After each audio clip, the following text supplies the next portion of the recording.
people tell me that they can feel in this night, in the countryside, in the fields, and even in the animals, a peace that is almost palpable. It is very much a holy night. Millions are in prayer. Millions are looking at Jesus. And heaven is able to get through to a large proportion of humanity in these hours, which, as we're reminded in the hymn which we just sang as we started there at the crib, Stille Nacht, still night, silent night, still night. There is a stillness in the night.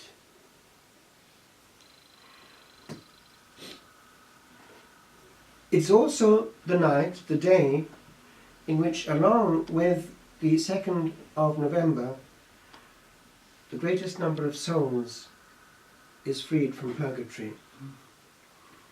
And so, the frontier between heaven and earth, time and eternity, geography and the mappamundi of the beyond is very thin. And we are privileged because the Lord has allowed us to, in some way, remove ourselves from the contamination of that grace by a still celebration where there will be no happy-clappy mode, but only Jesus, adored and loved and received in still hearts, washed in the precious blood and all in a state of grace, pleasing therefore to the angels who sang and who perhaps are singing with us today.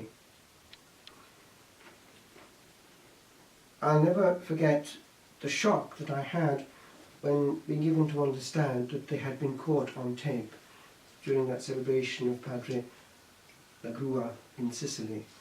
It's a sound that we cannot reproduce on earth, and it suggests somehow home, as does true harmony and music for us on earth. Great musicians like Mozart were in some way links, without knowing it, between their maker and humanity, because they were given gifts which consoled humanity. And when one is exposed to something elevating like that, the soul is automatically in some way transported to something of the mystical. It always works, even on the human level, but if also the conscience is pure and clean, then there is more. And that's the bit that those out there who haven't a life of prayer haven't got, and somehow secretly would like to have if they're honest, but can't face it.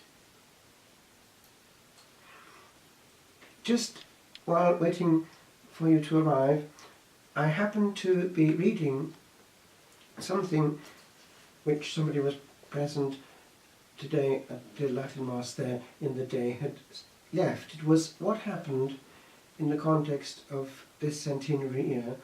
There was a lot of looking back at what actually was happening between heaven and earth in 1917. And I'd like to leave this thought with you at the end of this centenary year of Fatima. It's the effect that encountering the most beautiful creature of all, the one who was prepared to be the mother of the Holy Child, had on those three children. Now, it is interesting that Francisco, he was not allowed to hear as much as the other two. The famous third secret, he was not allowed to hear, but he was allowed to be told it by the other two. Therefore there was a message, words, in the third secret. Now, it would seem that Francisco needed a lot of work to catch up and become the saint that he was at the moment of his death. And it was fairly easy to do for the simple reason that he always said yes. And therefore, that's consolation for us too. As long as we always say yes, it will happen. But we have to say yes and mean it.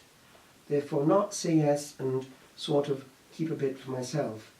Bad words, bad habits, bad use of time, bad handling of other people. All stuff which we don't handle until death, if we're honest. But then, what happened is interesting in the case of Francisco. He was given, in May, the 13th of May already, a grace to see his own soul as it was,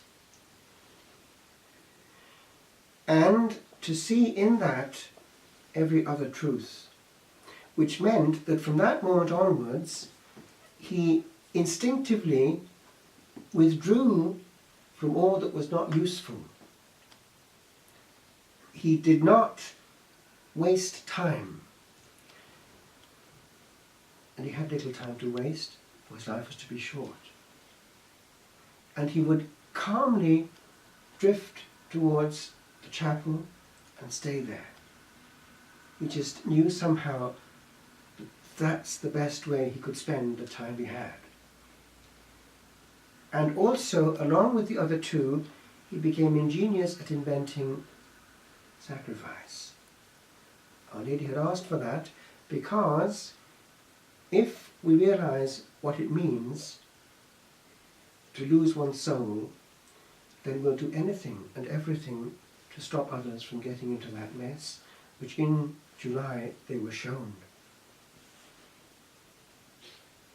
Now, it's that the context actually of Christmas night. It's not about Christmas trees. It's about that. Why did he come? It's because that's where we were heading for. So the good news is precisely that the universe is fixed.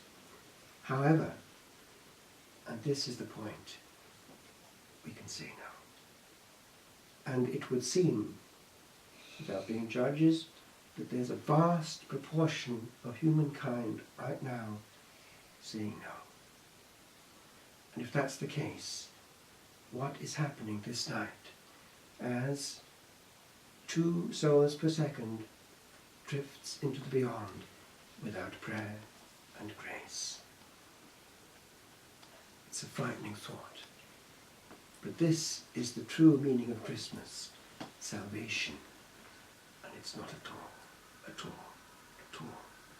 what I